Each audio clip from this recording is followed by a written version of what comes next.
What's going on, MMA fans? This is LTrain here again. Today I'm going to be talking about women's MMA. I'm not a big fan of women's MMA.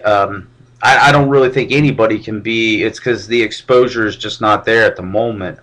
I'd like to see more women's MMA. It's just there's not too many companies that show it.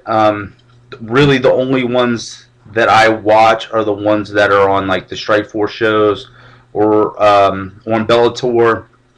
I watched a few with like Elite XC, and that's about it. You know, I've seen a few fights here and there. I'm not real up on it. I know some of the big names, but that's about it. I Strikeforce has, you know, they throw a few women's fights in here and there. Mainly at the time, I think all they really try to do is try to find like other people to put in against their champions. I don't know if they're like 100% committed on going into women's MMA and trying to explore that aspect of MMA. Bellator, I don't know. They have a 115-pound tournament coming up here pretty soon in season 3. It looks like it could be pretty good. They got some top women in that weight class going at it. Some of the names is Lisa Ward, Zola Frosto. If you've seen the last one, she had a great knockout. Alvarez Daly. Some of other few. I hope I get this name right. Fujita, I think is her name. Has been ranked #1 in the world for a long time. So, I guess what I'm saying is I think a company would be better suited to just kind of jump into it, you know, all at once. They just kind of do this here and there thing. They kind of do a couple fights here, kind of do a couple fights there. I don't really know how Bellator is going to do it. They look like they're in it, you know, for good, and they're going to try to keep women around and their organization. I really would love to see the WEC try to get women's MMA going. I think that would be the best stage for it at this time. I mean, let's see. The WEC, they want to go into pay-per-views and everything, but at the moment I just don't see it happening. The WEC, they have two viable divisions. Why they put on some great lightweight fights. I mean, it's like a B team, a second fiddle to the UFC's lightweight division. No fights really get me that excited. The division doesn't get me that excited. There's not a ton of great fighters in there. I mean, there's a few of the top ones that I think would be, you know, are good fighters. You know, Benson Henderson has looked great lately. I just think they kind of need to get rid of that division. I think that's the same way why the welterweight and the middleweight and lightweight didn't really pan out in the WEC. It's because nobody wanted to see like the B class of fighters fight. They wanted to see, if they were good, they wanted to see them in against the UFC guys. So I always see the WEC as having two viable divisions where they have the world's best. They've been talking about a long time about bringing in a 125-pound class, and I think that would be great for them. But I think if they did that and then brought in 3 women's divisions, I think that would fill out the WEC to where they might be able to put on, you know, pay-per-view shows in the future. I don't think that the women's MMA would take off right off the bat, but I think eventually it would.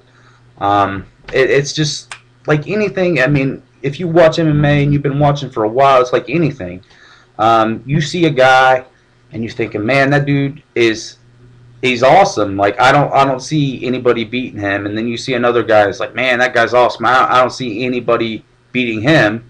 Well, of course, then you want to see those two people fight. Well, that's how it's always been, you know. I mean, I came up watching the early UFCs, and that was the way it was. I mean, you didn't really know the guys because they only here and there, but then you're like, man, I'd love to see that guy fight and that guy fight. I think that'd be a great fight. Well, I think the same aspect would work for women's MMA. Now, where you might not know them at first, if they put them out there and you got to see fights between the women, and it's just like Gina Carano and Cyborg, like 3 years ago. Nobody's heard of them. And then they, Elite XC starts putting on some fights, have them two in it. People's like, wow, Carano's sweet. I don't see her getting beat. And then Cyborg comes along, you're like, wow, she's tough. I mean, like, she hits like a man and kind of looks like one too. I don't see anybody beating her. And so the big hype started. The hype started to where they wanted to see those two fight, and finally Strikeforce was able to do it, and Cyborg won it. I think it'd be the same way. Like, if you did a lot of MMA, women's MMA, I think if the WC brought in 3 classes and kind of started off in the prelim show, and then once they got some hype going, and surrounding a couple fighters, maybe put one of the fights on the main card, and just kind of work it that way. But bring in a lot of fighters. I mean, there's women out there that are great fighters. Some, just to name a few: Cohen, Modafferi, Sarah Kaufman, Taylor Rosa, Amanda Buckner, Lisa Ward, Shayna Baszler, Aaron Tufhill, Misha Tate. Those are just a few. I mean, there's a lot of good women fighters out there.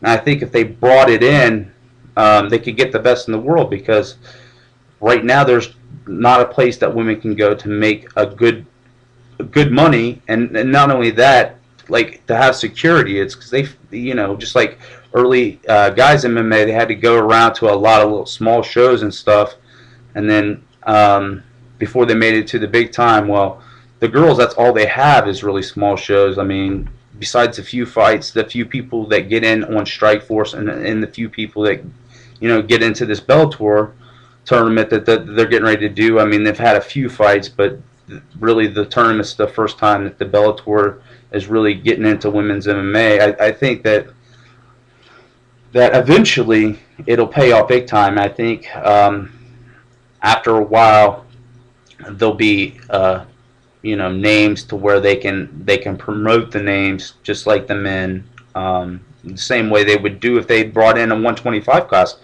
I've been watching MMA for a while. I don't know too many 125-pound people. I think you just have to bring them in, and then get the name. You have to get people to know who the person is, and to watch him, and to like his style of fighting, and then the same thing with another person, and put them up against each other. And I think eventually it would take off to where WC could actually do pay-per-views. I mean, you see the Aldo Faber, they did the pay-per-view, but then you looked at the next show, and the headliners didn't look that great.